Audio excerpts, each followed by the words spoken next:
জামালপুর মাদারগঞ্জের ভিতরে একটা ঐতিহ্যবাহী একটা দর্শনীয় স্থানের মতো পরিণত হয়েছে।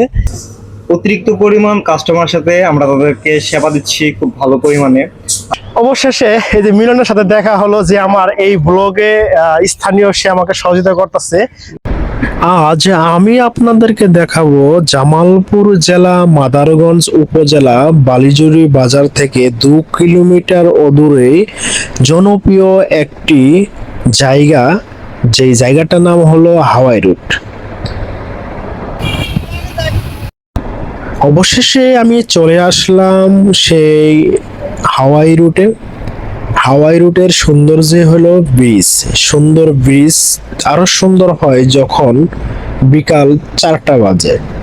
দুপাশে পর্যটনেরা আসে, মনোরম পরিবেশ, তখন এই ব্রিজের সৌন্দর্য আরো বৃদ্ধি পায়।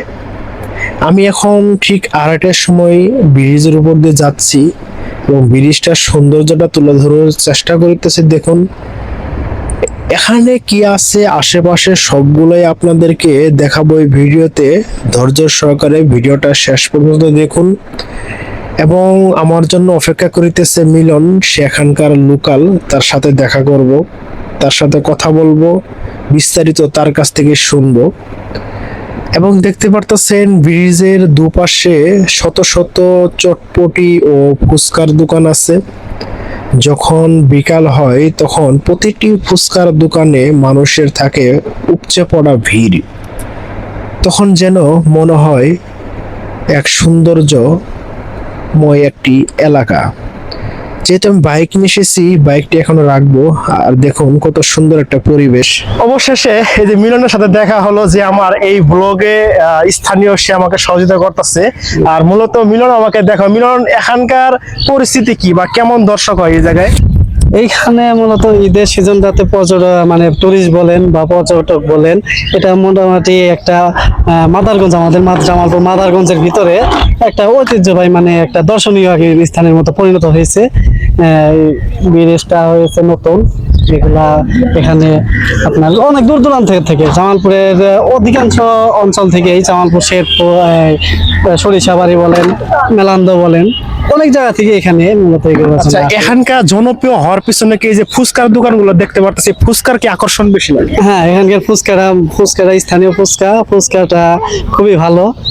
মানুষজন এসে বসে ফুচকাটা খায় ঘোরার সাথে সাথে। আর মূলত এখানে বিশেষ করে আমাদের যে নতুন ব্রিজটা হয়েছে, এই ব্রিজটা মূলত মানুষের দেখার জন্য আসে। দেখতেই পারতেছেন কত সুন্দর একটা ক্যাফে বা রেস্টুরেন্ট। যখন বিকেল হয় প্রতিটি ঘরের ভিতরেই বা ক্যাফের ভিতরে যখন মানুষের আনাগোনা হয়, তখন পরিবেশটা কি হতে পারে একবার ভেবে দেখুন। হাওয়াই রোডে নকশি রেস্টুরেন্ট ক্যাফেতে আমি প্রবেশ করবো এখন। এখানকার পরিস্থিতি কি এই আপডেটটা আপনাকে দিব। ভাই, আপনাদের এই যে নকশি ক্যাফেতে আপনার এখানে দর্শনার্থী কেমন হয়? জি আলহামদুলিল্লাহ, আমাদের এইখানে নকশিতে বর্তমানে ঈদের ক্ষেত্রে প্রচুর পরিমাণ ক্রাউড হচ্ছে, যা আমরা যে সামাল দিতে পারতেছি না। অতিরিক্ত পরিমাণ কাস্টমার সাথে আমরা তাদেরকে সেবা দিচ্ছি খুব ভালো পরিমাণে। আর আমাদের এইখানে খাবার আইটেমের যে প্রাইসগুলা আমরা সীমিত রাখার ট্রাই করি। আর সবসময় আমরা চাই যে কাস্টমার সন্তুষ্ট থাকুক, তাদের খাবার বা কোনো কিছু যদি কোনো সমস্যা হয় আমরা সেটা দেখি আর কি। আর তাদের মন মতো আমরা সবকিছু করে দেওয়ার ট্রাই করি আর কি। আর সেক্ষেত্রে যারা দূর দূরান্ত থেকে আসবে, যেন অনেকে অপরিচিত, তাদের কোনো হয়রানি হয় কিনা? না না না, আমাদের এইখানে যারা আসে তাদের ক্ষেত্রে আমরা সবসময় সেবা দেওয়ার চেষ্টা করি। প্রাইস কেমন হয়? আমাদের প্রাইস সব থেকে নর্মাল, যে আমরা কাস্টমার সেবায় বেশি ফোকাস দিই। আমাদের কাস্টমারকে যদি আমরা সন্তুষ্ট করতে পারি, তারা নিজ ইচ্ছায় তারা বুঝবে যে খাবারের মান কেমন, প্রাইস ঠিক আছে কিনা। আমরা সবসময় যে লো প্রাইসে প্রোডাক্ট সেল করি আর কি।